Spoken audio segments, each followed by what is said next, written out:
Bonsoir. Ici, c'est le grand prince Saint-Joya. Je vous salue. C'est avec tristesse et désolation que je vous envoie ces messages.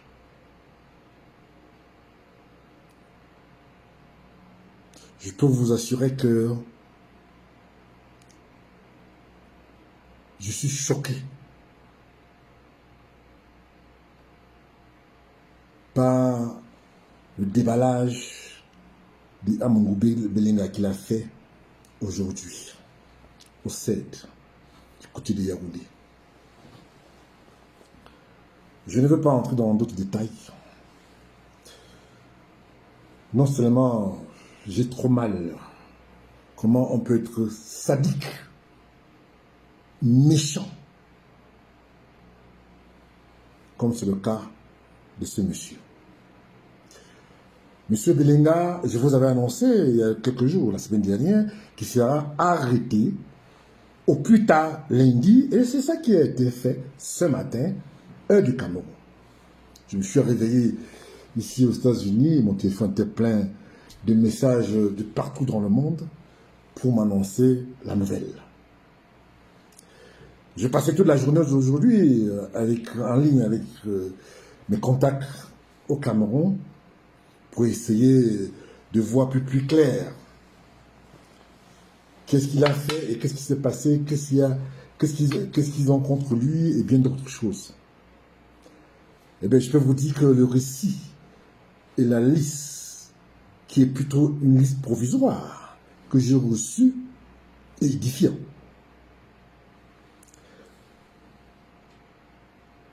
Non seulement en tant que père de famille, j'ai mal, en tant que musulman pratiquant que je suis, j'ai du mal à comprendre comment quelqu'un peut se permettre de tuer les gens comme il a dit.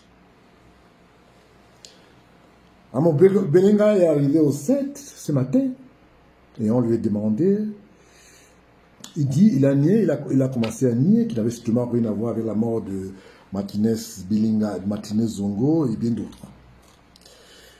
Et puis quand on l'a présenté tout le preuve qu'on avait contre lui, les vidéos et les audios et bien d'autres preuves accablantes sur lui et sa femme qui est magistrat, qui ont et il n'avait pas d'autre choix que de passer aux aveux. Et il a décidé. Il a dit à l'enquêteur, aux enquêteurs, parce qu'il y en avait plusieurs, il a demandé aux enquêteurs, est-ce que vous avez un verre d'eau pour... J'ai envie de boire de l'eau. On lui donnait un verre d'eau, et après, il finit de boire son verre d'eau, il passe aux aveux. Total. Je recommence. Il finit de boire son verre d'eau, il passe aux aveux total. Il n'a pas tué que Martinez Zogo. Il a tué beaucoup d'autres personnes qu'on ne connaît pas. Des connivences avec le service secret camerounais. Et tous sont passés aux aveux. Il n'avait pas autre choix que d'accepter son sort et de donner le nom. Et il a dit, avant de commencer le déballage, il a dit, je cite, « Je ne peux pas mourir seul, je vais donner le nom et je vais faire un très grand déballage.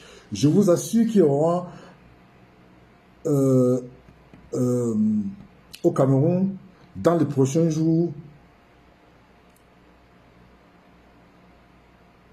un tremblement de terre dans les prochains jours.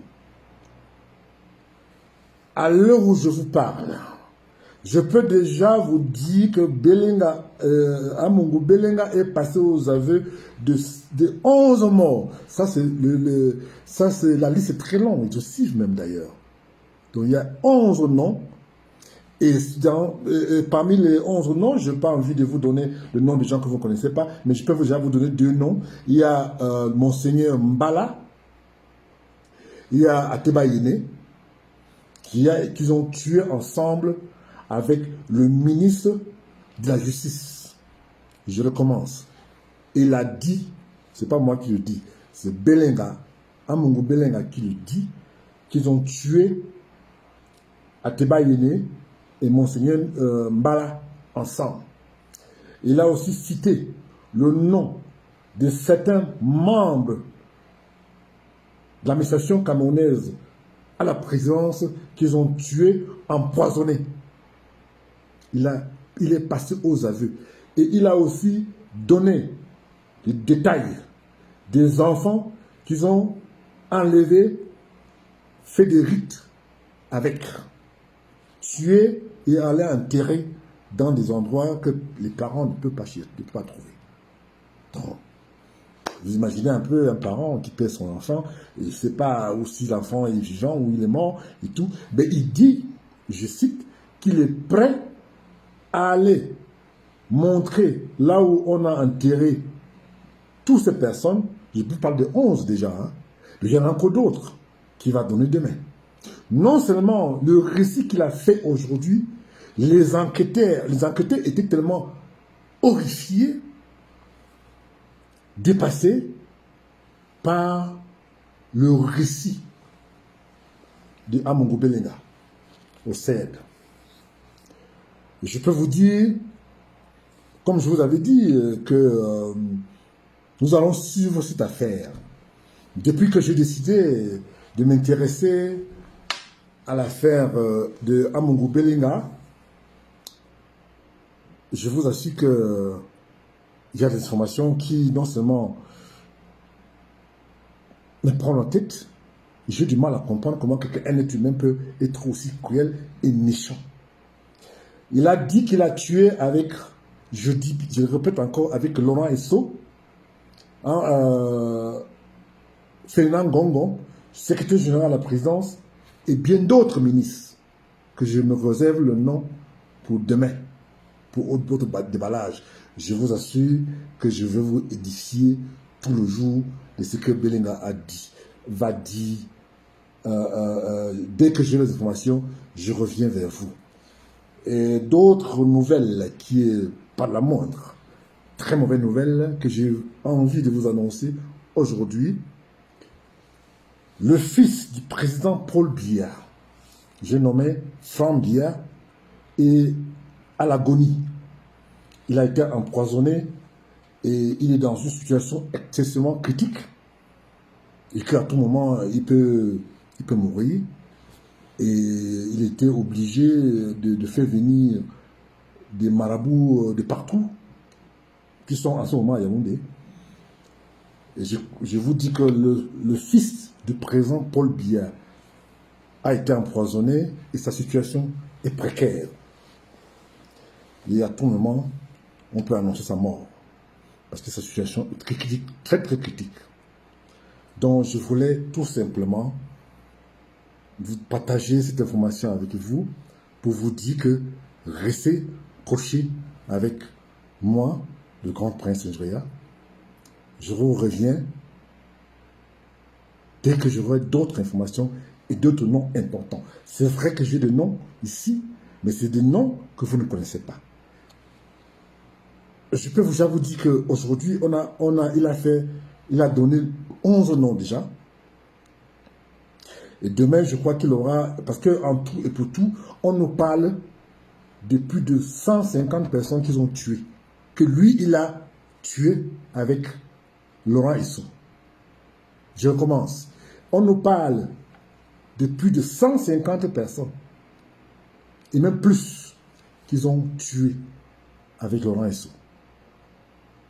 Et bien entendu, très couvert par sa femme, qui est magistrat.